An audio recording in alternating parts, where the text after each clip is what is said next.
USDRL project को आज राष्ट्र को समर्पित किया है। साथ ही 2 इंजीनियरिंग मार्वल्स जो अंजी ब्रिज और चेनाब ब्रिज है उसका उद्घाटन उन्होंने किया है। 2 नई वंदे भारत ट्रेनों का भी आज प्रारंभ किया गया है। माननीय प्रधानमंत्री जी ने श्री माता वैष्णो देवी कटरा स्टेशन से फ्लैग ऑफ किया 2 वंदे भारत एक्सप्रेस ट्रेनों को। हम लोग उसी में से एक वंदे भारत एक्सप्रेस में अभी सवार हैं।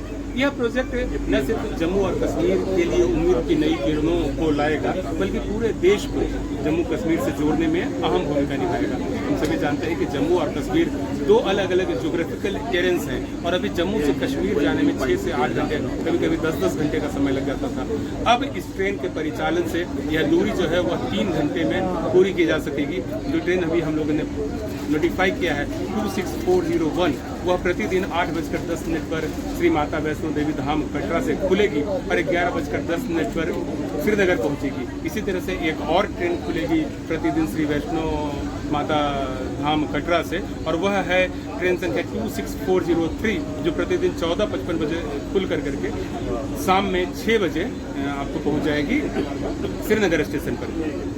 रिटर्न डायरेक्शन में भी हम लोगों ने 2 ट्रेनों की व्यवस्था की है। पहली ट्रेन है 26402, जो कि दोपहर 2 बजे खुलेगी और शाम के 5:10 पर कटरा पहुंचेगी। दूसरी ट्रेन सुबह 8 बजे खुलेगी 26404, और वह ट्रेन 11:05 पर श्री माता वैष्णो देवी धाम कटरा पहुंचेगी। तो इन दोनों ट्रेनों के परिचालन से पर्यटन उद्योग को काफ़ी ताकत मिलेगी। इस रेलखंड पर हम फ्रेट ट्रेनों का परिचालन भी प्रारंभ करेंगे, जिससे जो इस क्षेत्र की जो प्रोडक्ट हैं उनको देश के दूसरे शहरों में ले जाने में काफ़ी सहूलियत मिलेगी। मुंबई है, चेन्नई है, दिल्ली, कोलकाता, इंदौर, बेंगलुरु, हैदराबाद, ये सभी जो है एक बड़े बाज़ार हैं। और कश्मीर में मिलने वाला सेव, यहाँ की चेरी, यहाँ का केसर, यहाँ का हैंडीक्राफ्ट, यहाँ का हैंडलूम, ये सारे प्रोडक्ट ऐसे हैं जिसके प्रति विशेष लगाव है देश के लोगों का। तो ये सारे प्रोडक्ट अब हम रेलवे के माध्यम से ले जा सकेंगे। यह रेलखंड जब बन गया है तो अब ऑल वेदर कनेक्टिविटी की स्थापना हो गई है। ऑल वेदर कनेक्टिविटी के स्थापित हो जाने का फायदा यह हमें मिला है कि सर्दी के मौसम में भी अब आसानी से हम लोग जम्मू से श्रीनगर की यात्रा कर पाएंगे। अदरवाइज क्या होता था कि पहले सर्दी के मौसम में जब हैवी स्नोफॉल होता था तो ये जो वैलीज वाला एरिया है वह देश के मुख्य भाग से कट जाया करता था। अब इस रेलवे लाइन की मदद से हमको उस पर कंट्रोल मिल जाएगा।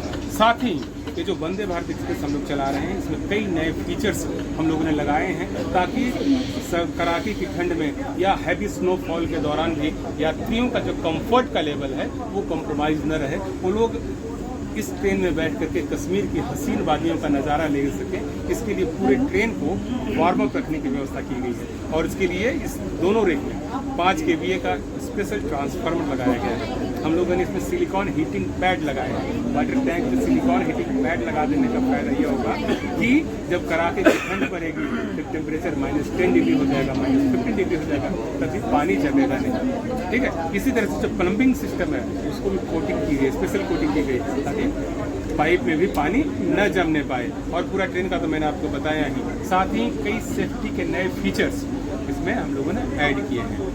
इससे लोको पायलट को ट्रेन को कंट्रोल करने में आसानी होगी। इसका जो ब्रेकिंग सिस्टम है उसमें हम लोगों ने एयर ड्रायर लगाया है। एयर ड्रायर हीटिंग सिस्टम लगाने से क्या फ़ायदा होगा कि आसानी से ब्रेक लगाया जा सके। इसका जो विंडशील्ड है जो आगे लोको कैप में लगा हुआ है उसको भी हम लोगों ने गर्म करने की व्यवस्था की है, उसको हीट करने की व्यवस्था की है कि जब हैवी स्नोफॉल आए तो स्नो जो है वह विंडशील्ड पर जमने न पाए, क्योंकि विजिबिलिटी जो है वह एक जरूरी एस्पेक्ट है। तो ये तमाम तरह की सुविधाओं के साथ, तमाम तरह की तकनीकी विशेषताओं के साथ कश्मीर वैली में श्री माता वैष्णो देवी की कृपा से कटरा और श्रीनगर के बीच ट्रेन का परिचालन प्रारंभ हुआ है।